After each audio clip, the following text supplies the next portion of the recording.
Bapak, Ibu, Saudara, dan anak-anak jemaat yang dikasihi dan mengasihi Tuhan, dan kepada siapapun yang mengikuti ibadah kami saat ini, selamat bertemu kembali dalam ibadah Minggu 15 Agustus 2021 GKJW Jemaat Malang.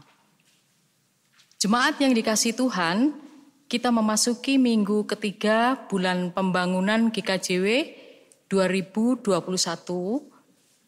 dan kita diingatkan kembali akan tugas dan tanggung jawab kita untuk bersatu padu bersama-sama membangun kehidupan jemaat.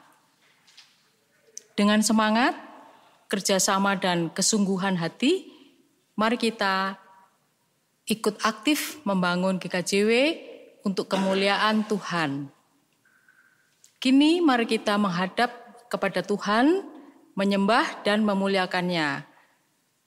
Kita masuk dalam peribadatan dengan memuji Tuhan dari Kidung Jemaat 8, Bagimu Tuhan nyanyianku. Kita pujikan bait pertama dan kedua.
Saudara-saudaraku terkasih, mari bersama-sama kita menghadap kepadanya dan di dalam hati kita bersama-sama kita mengatakan yang demikian.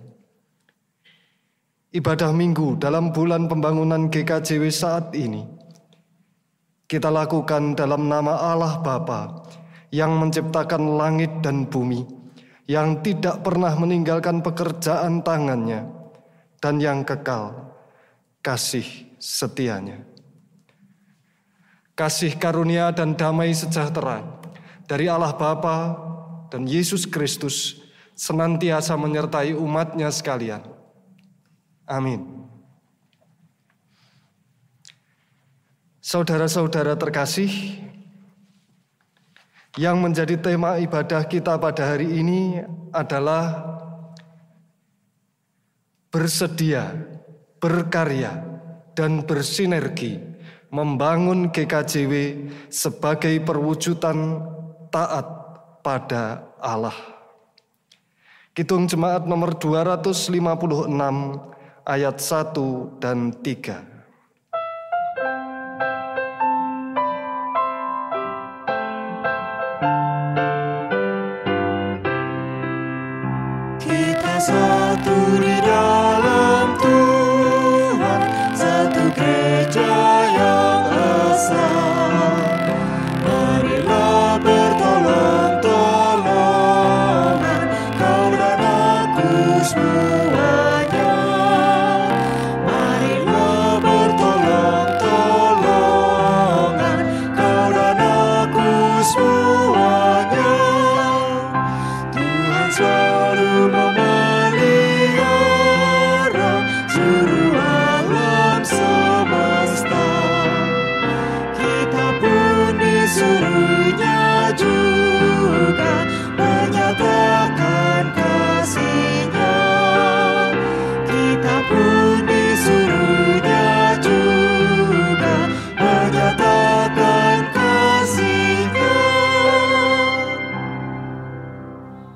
Saudara-saudara terkasih, kita yang telah dipanggil oleh Tuhan dengan pengorbanannya, dengan segenap kasih-Nya, mari kita melihat di dalam diri kita bahwa sebenarnya ada banyak kejahatan yang kita lakukan, ada banyak kesalahan dalam diri kita. Kita dengarkan Matius pasal 22 ayat 37 sampai 40 mengantarkan kita masuk dalam pertobatan. Jawab Yesus kepadanya, "Kasihilah Tuhan Allahmu dengan segenap hatimu dan dengan segenap jiwamu dan dengan segenap akal budimu. Itulah hukum yang terutama dan yang pertama. Dan hukum yang kedua yang sama dengan itu ialah kasihilah sesamamu manusia seperti dirimu sendiri. Pada kedua hukum inilah tergantung seluruh hukum Taurat dan kitab para nabi." Mari bersama-sama kita meneliti hati kita, meneliti kehidupan kita. Apakah kehidupan kita sudah seturut dengan kehendak Tuhan? Kita mengambil saat hening sejenak.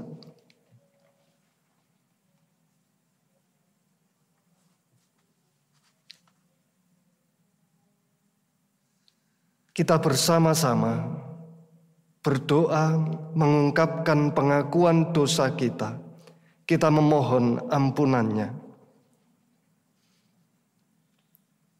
Bapa terkasih,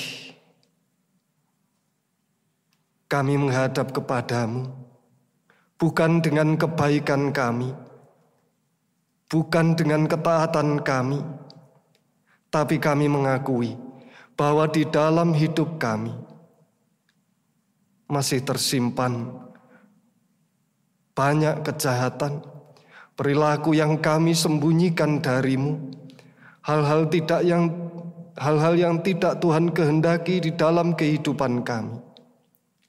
Bapa, Engkau yang mengenal hati kami, Engkau yang mengetahui isi hati kami. Kami serahkan segenap pelanggaran kami kepadamu. Kami serahkan kepadamu hal-hal yang kami tutup-tutupi ya Bapa. Kami percayakan hanya kepadamu. Ampunilah kami, biarlah belas kasih-Mu yang mengampuni kami, menyucikan kehidupan kami. Di dalam nama Yesus Kristus yang telah berkorban di kayu salib untuk kami berdoa. Amin. Saudara-saudara terkasih, tidak untuk selamanya ia mendendam, tidak untuk selamanya ia mengingat pelanggaran-pelanggaran kita, tetapi ia memberikan kasih-Nya kepada kita. Sebagaimana yang ditulis dalam surat Efesus pasal 2 ayat 4 dan 5 yang demikian. Tetapi Allah kaya dengan rahmat, oleh karena kasih-Nya yang besar yang dilimpahkan-Nya kepada kita, telah menghidupkan kita bersama-sama dengan Kristus. Sekalipun kita telah mati oleh kesalahan-kesalahan kita, oleh kasih karunia, kamu diselamatkan. Jemaat terkasih, atas berita sukacita pengampunan ini, mari bersama-sama Kidung Jemaat nomor 40 ayat 1 dan 2 kita angkat bersama-sama.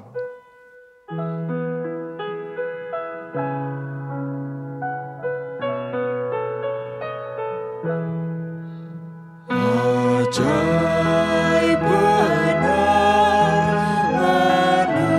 anugerah membarui hidupku. Ku hilang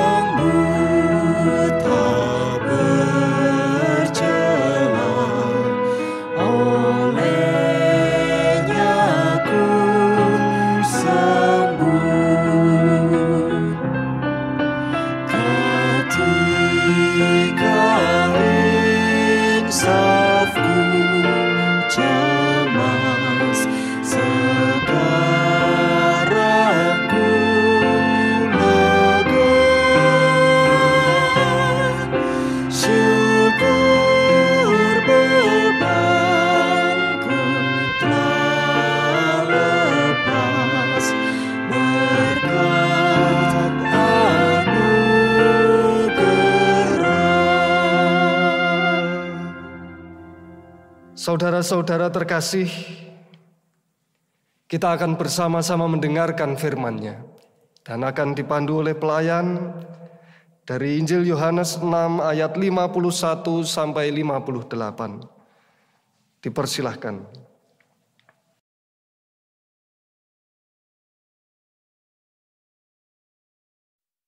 Jemaat yang terkasih di dalam Tuhan, firman Tuhan yang akan kita baca dan kita renungkan bersama diambil dari Injil Yohanes pasal yang ke-6 ayat 51 sampai dengan 58. Namun sebelumnya mari kita berdoa, mohon terang Tuhan agar kita dimampukan untuk mengerti dan memahami kehendak-Nya.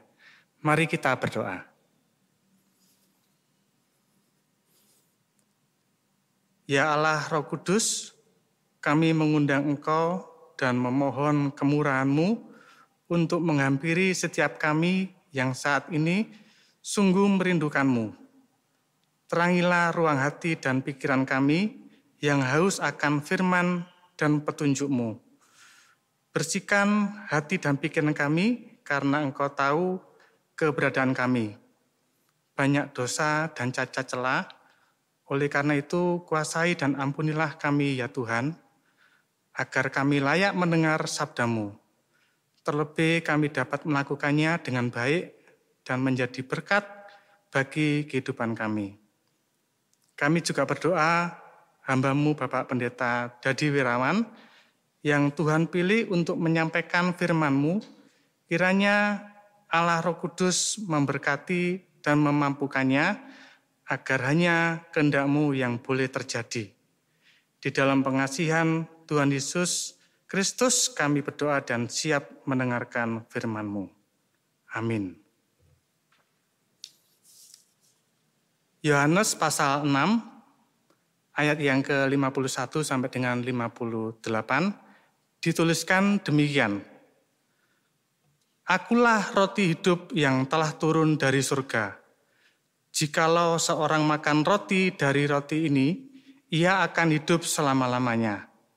Dan roti yang kuberikan itu ialah dagingku yang akan kuberikan untuk hidup dunia. Orang-orang Yahudi bertengkar antar sesama mereka dan berkata, bagaimana ia ini dapat memberikan dagingnya kepada kita untuk dimakan? Maka kata Yesus kepada mereka, Aku berkata kepadamu, sesungguhnya jikalau kamu tidak makan daging anak manusia dan minum darahnya, kamu tidak mempunyai hidup di dalam dirimu. Barang siapa makan dagingku dan minum darahku, ia mempunyai hidup yang kekal, dan aku akan membangkitkan dia pada akhir zaman. Sebab dagingku adalah benar-benar makanan, dan darahku adalah benar-benar minuman. Barang siapa makan dagingku dan minum darahku, ia tinggal di dalam aku dan aku di dalam dia.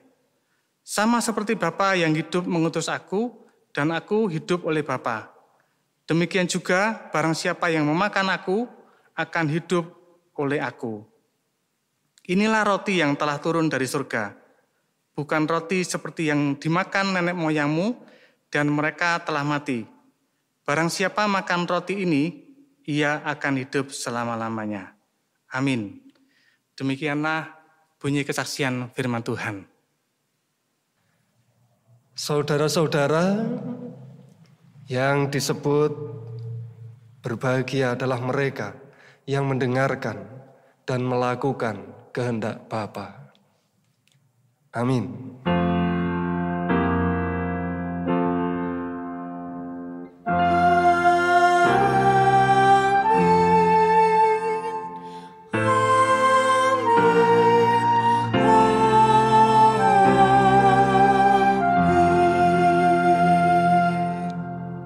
Saudara-saudara terkasih,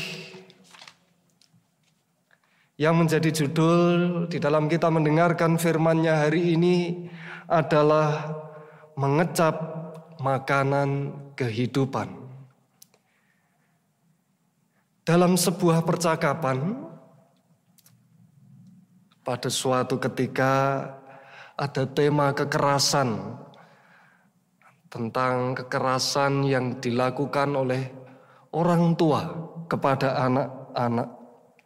Baik itu orang tua, baik ayah atau ibu, bisa juga seorang guru senior kepada juniornya dan sebagainya. Kira-kira percakapannya demikian. Anak-anak sekarang itu cemen. Diperlakukan seperti itu oleh yang lebih tua saja, protes, nangis, mengadu. Zaman saya dulu ketika kecil menghadapi hal-hal seperti itu biasa-biasa saja. Bahkan sampai saat ini ya kehidupan saya baik-baik saja. Begitu komentarnya terhadap hal kekerasan. Tidak seberapa lama kemudian komentar ini disambut oleh yang lain. Kira-kira begini, kamu yakin kamu baik-baik saja? Kamu yakin tidak ada yang bermasalah dalam hidupmu gara-gara itu?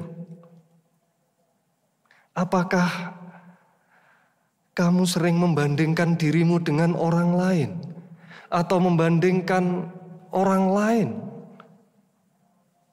Atau kamu punya refleks memaki ketika orang lain bersalah? Atau kamu paling tidak merasa rendah diri, mudah merasa rendah diri? Atau kamu takut untuk memulai sesuatu? Kamu pernah marah-marah kepada orang lain ketika orang lain bersalah? Sampai sedemikian rupa meluapkan kemarahan itu. Kalau itu semua kamu jawab pernah dan iya,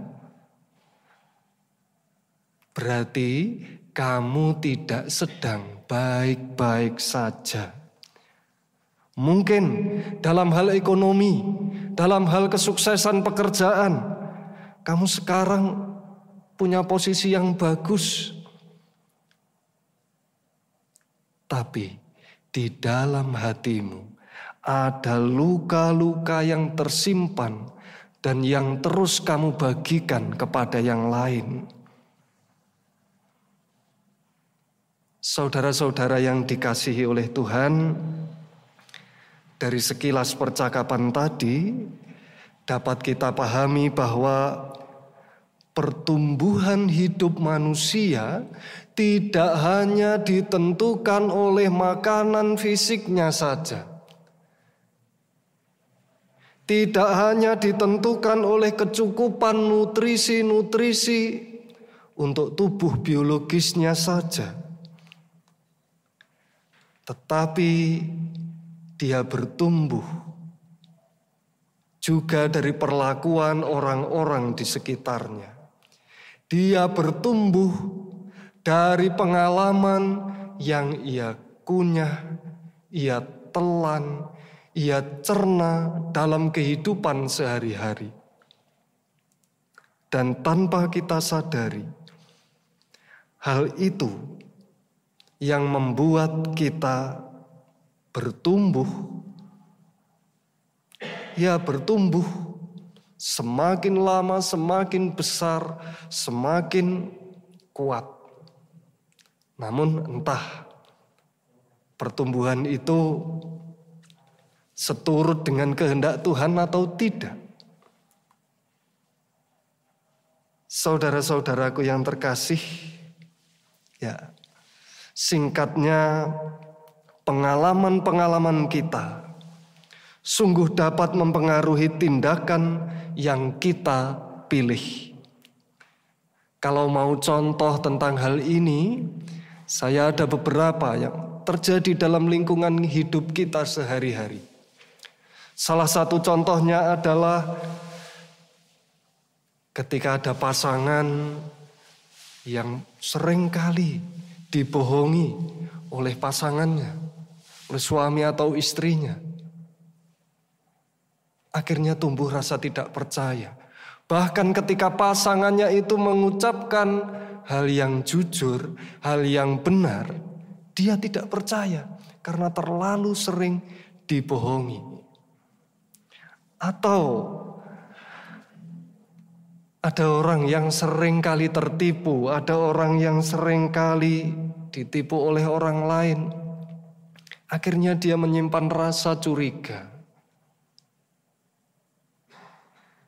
Saudara-saudaraku terkasih, itu adalah beberapa contoh bagaimana pengalaman bisa mengubah hidup kita, perilaku dan pilihan tindakan kita.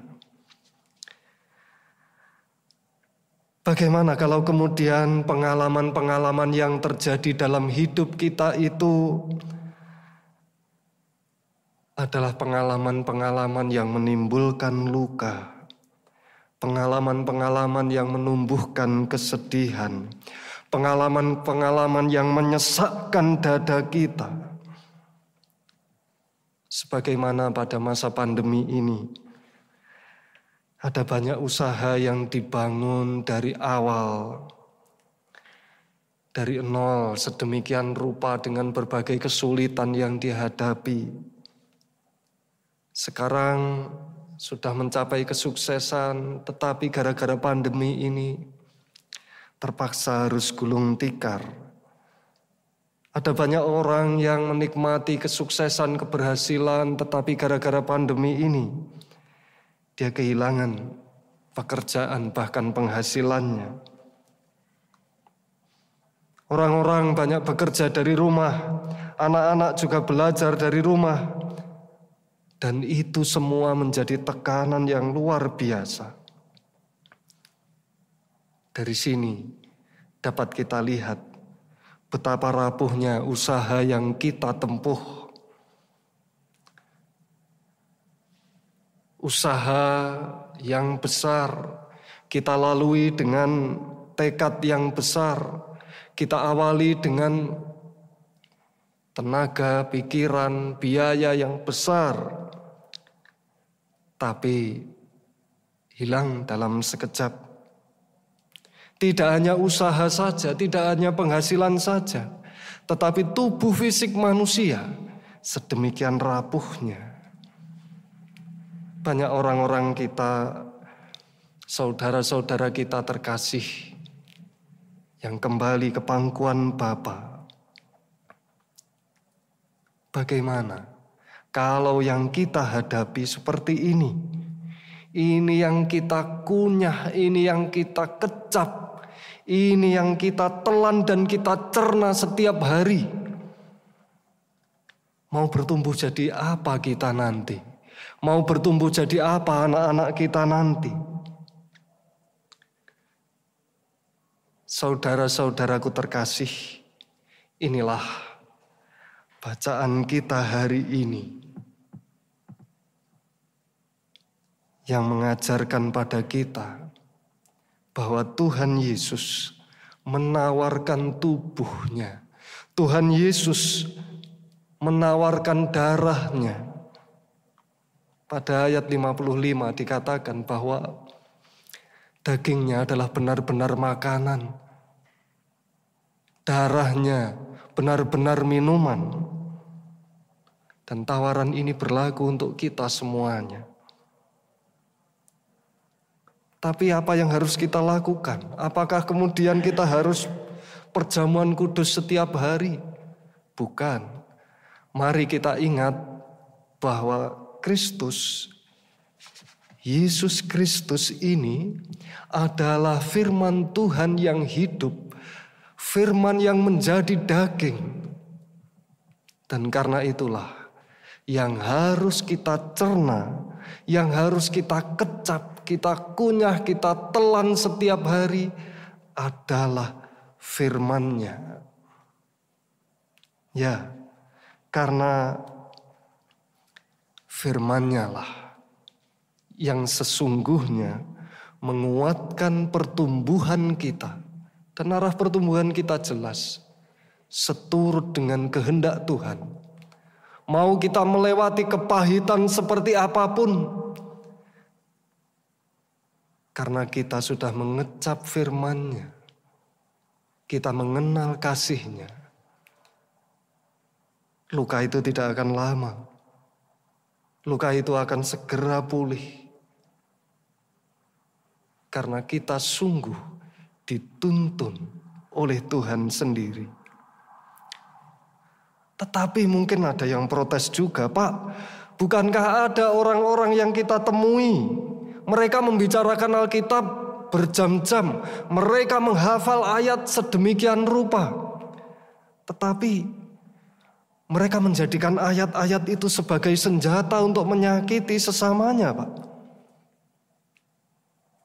Bukankah ada orang-orang yang mereka menghafal kitab suci, tetapi perkataan mereka seringkali menumbuhkan derita. Derita bukan derita yang menguatkan, Pak, tapi derita yang mematahkan semangat. Kita tidak boleh menyangkal memang ada orang-orang yang demikian ini. Tetapi saudara-saudaraku, yang demikian inilah mereka baru bertemu dengan tulisan dalam kitab suci. Mereka mungkin menghafal, tapi mereka tidak merasakan betapa kasih Kristus yang begitu besar. Ini yang menguatkan kehidupan umat-Nya. Saudara-saudaraku terkasih, keadaan yang kita hadapi saat ini begitu berat. Dari sisi apapun begitu berat. Kita mau berbicara tentang politik, ya kondisinya sangat berat. Kita mau berbicara tentang ekonomi, kita tidak bisa memungkiri. Kita mau berbicara tentang tatanan sosial, ya anak-anak kita tumbuh dengan media online tanpa bertemu dengan orang lain. Tanpa bertemu teman-temannya sekolah. Banyak hal berat. Dan karena itulah sebenarnya kita butuh lebih banyak orang untuk membagikan kasih kepada sesama. Kita membutuhkan lebih banyak orang yang sungguh merasakan firman Tuhan sebagai daging dan darah. Firman yang dikecap, dikunyah, dirasakan, ditelan dan dicerna dalam hidup sehari-hari. Orang-orang yang sungguh mengenal kasih Allah. Kita membutuhkan orang-orang seperti itu untuk menjadi pelayan-pelayan Tuhan di gereja, di jemaat kita masing-masing, di tempat kerja kita. Kalau tahun ini adalah tahun dauran, saudara-saudara terkasih,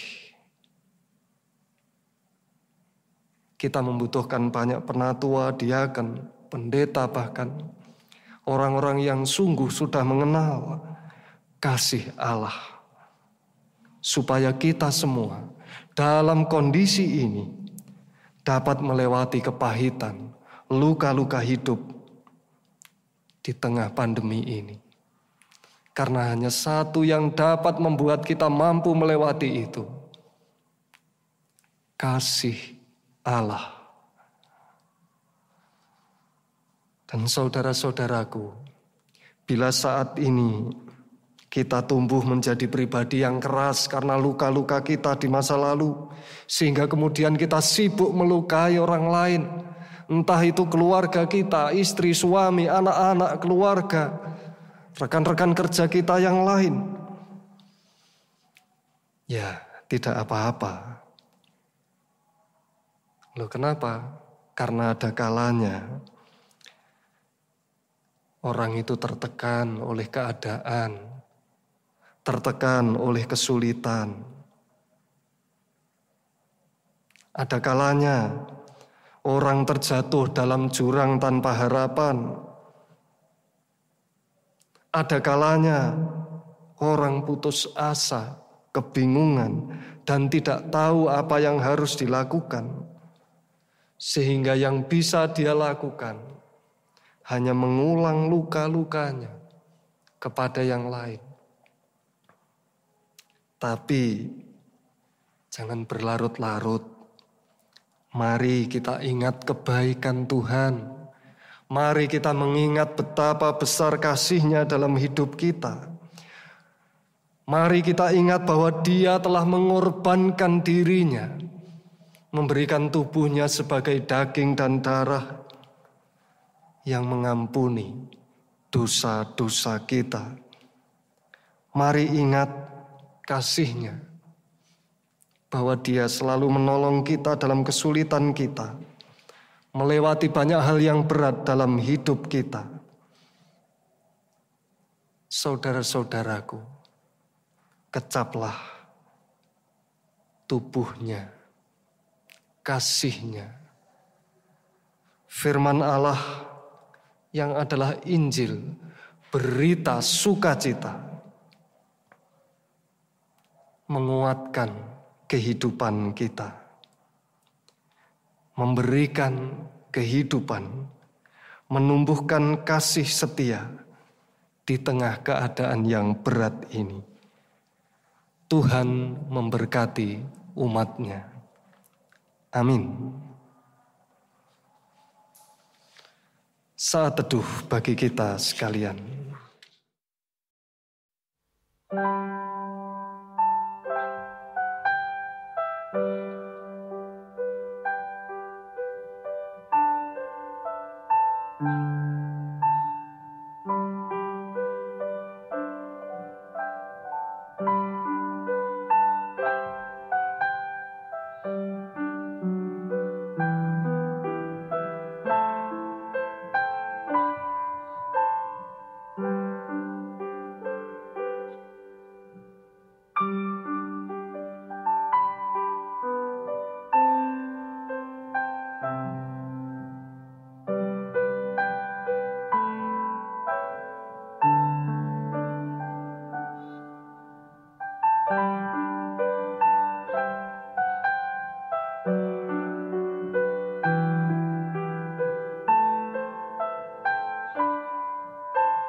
Jemaat yang terkasih di dalam Tuhan Yesus, kami undang untuk bangkit berdiri. Mari bersama-sama orang percaya di seluruh muka bumi, kita memperbarui iman kita kepada Tuhan.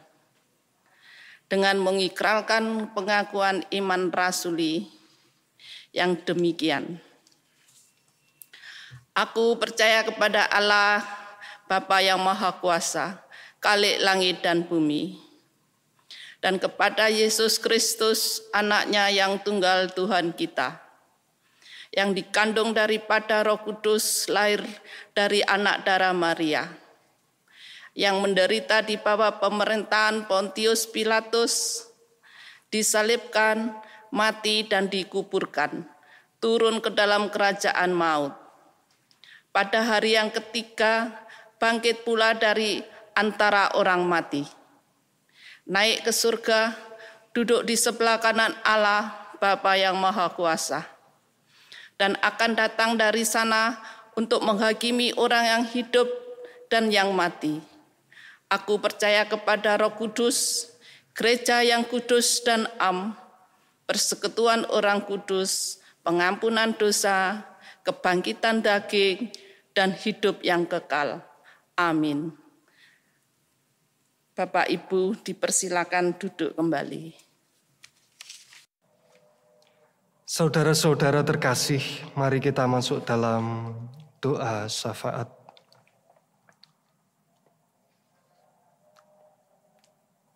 Bapa terkasih, ajar kami untuk dapat dengan sungguh-sungguh mengenal-Mu di dalam kehidupan kami. Supaya sungguh kiranya Kasih-Mu menjadi pengobat dahaga kami, penghapus luka-luka kami, penguat kehidupan kami,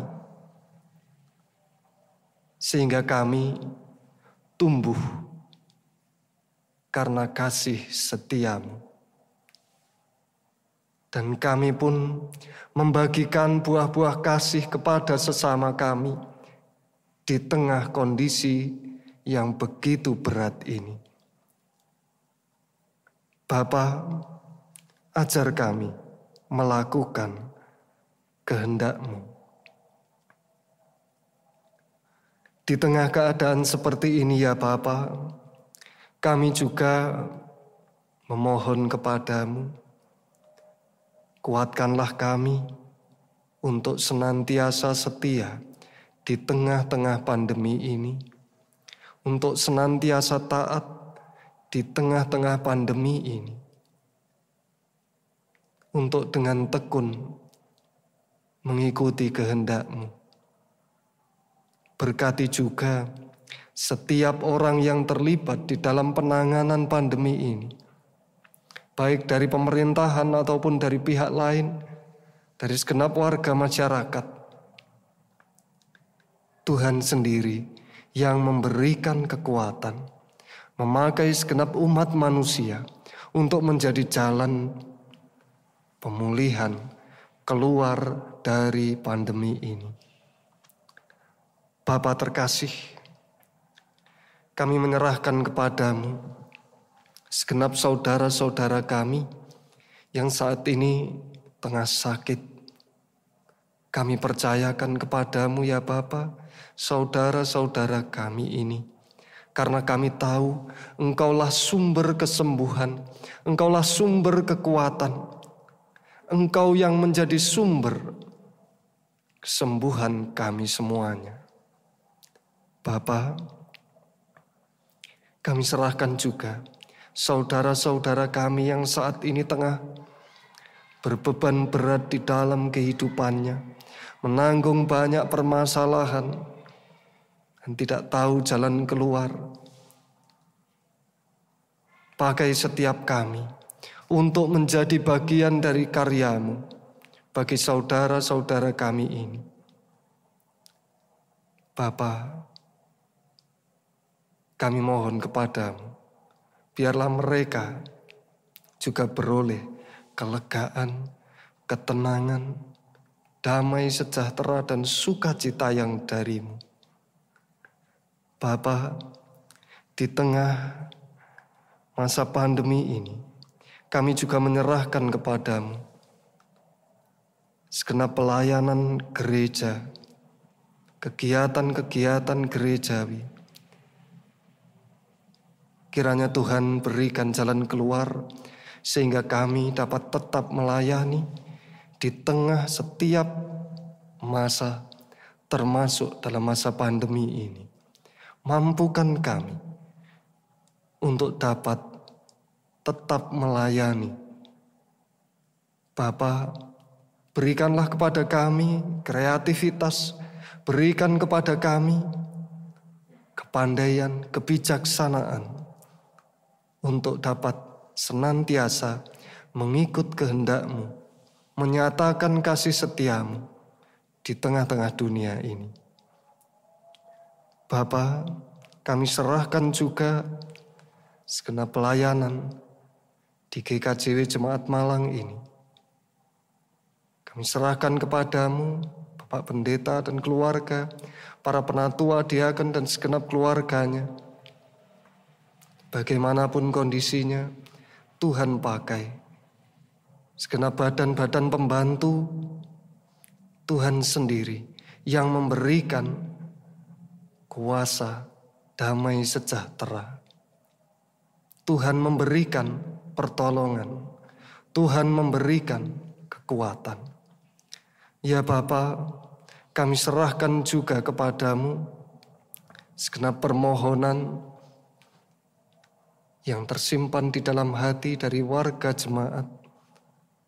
Tuhan sendiri yang melimpahkan kebaikan, Tuhan sendiri yang mendengarkan setiap keluhan permohonan dari dalam hati, yang memberikan sesuai dengan kebaikan Tuhan, sesuai dengan kehendak-Mu. Kami serahkan doa kami kepadamu ya Bapa, dengan menyebut nama Yesus Kristus yang telah mengajar kami berdoa. Bapa kami yang di surga, dikuduskanlah nama-Mu. Datanglah kerajaan-Mu, jadilah kehendak-Mu di bumi seperti di surga. Berikanlah kami pada hari ini makanan kami yang secukupnya, dan ampunilah kami akan kesalahan kami, seperti kami juga mengampuni orang yang bersalah kepada kami.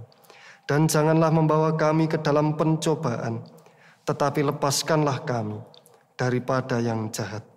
Karena Engkaulah yang mempunyai kerajaan dan kuasa dan kemuliaan sampai selama-lamanya. Amin. Jemaat yang terkasih, kita sebagai umat yang dikasihi Tuhan, tentunya kita sangat bersyukur karena pemeliharaan dan belas kasihan-Nya yang selalu terjaga dalam hidup kita. Perlindungannya terus ada, berkat-berkat-Nya tidak pernah berhenti mengalir. Kebutuhan kita selalu tercukupi. Kini saatnya kita bersyukur, mengungkapkan rasa terima kasih kita kepada-Nya dengan menyerahkan persembahan. Seperti ada tertulis di dalam 2 Korintus 9 ayat 6-7 yang berbunyi demikian. Camkanlah ini, orang-orang yang menabur sedikit akan menuai sedikit juga, dan orang yang menabur banyak akan menuai banyak juga. Hendaklah masing-masing memberikan menurut kerelaan hatinya, jangan dengan sedih hati atau karena paksaan. Sebab Allah mengasihi orang yang memberi dengan sukacita. Bersama dengan kita mengumpulkan persembahan kita menyanyi dari Kidung Jemaat nomor 335, bait pertama dan yang kedua, Manusia yang Meluku.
Mari kita serahkan persembahan kita dan kita masuk dalam doa. Kita berdoa.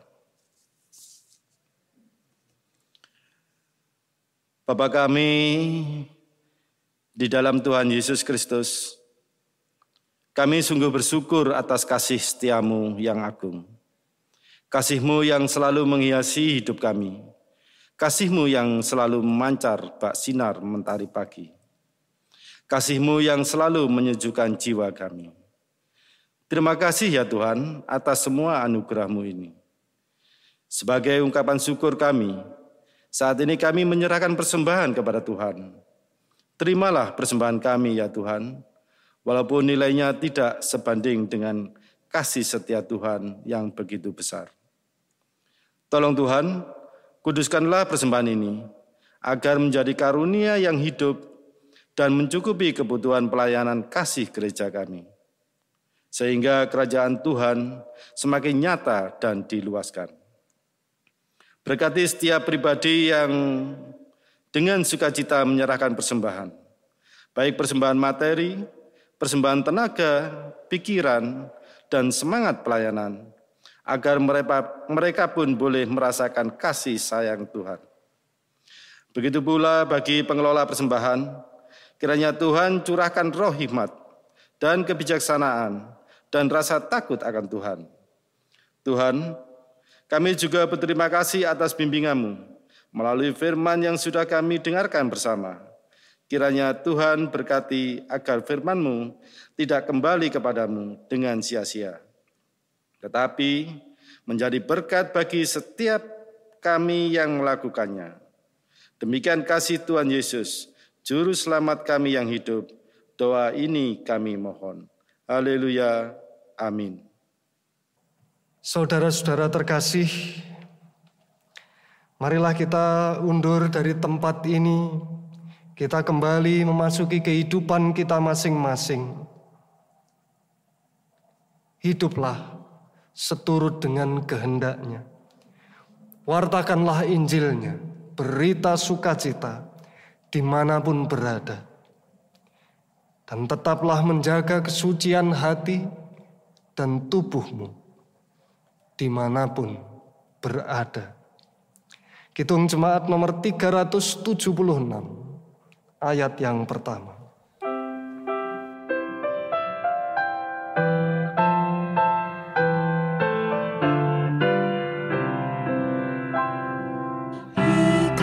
Ikut saja Tuhan, jalan damai bagiku. Aku selamat dan sentosa hanya oleh darah-Mu. Aku ingin ikut Dikau dan mengabdi padamu. Dalam Dikau Juru Selamat, ku bahagia penuh. Terimalah berkat Tuhan. Anugerah dan damai sejahtera yang datangnya dari Allah Bapa, Yesus Kristus dan persekutuan Roh Kudus-Nya senantiasa menyertai umat-Nya, mulai dari saat ini sampai selama-lamanya. Amin.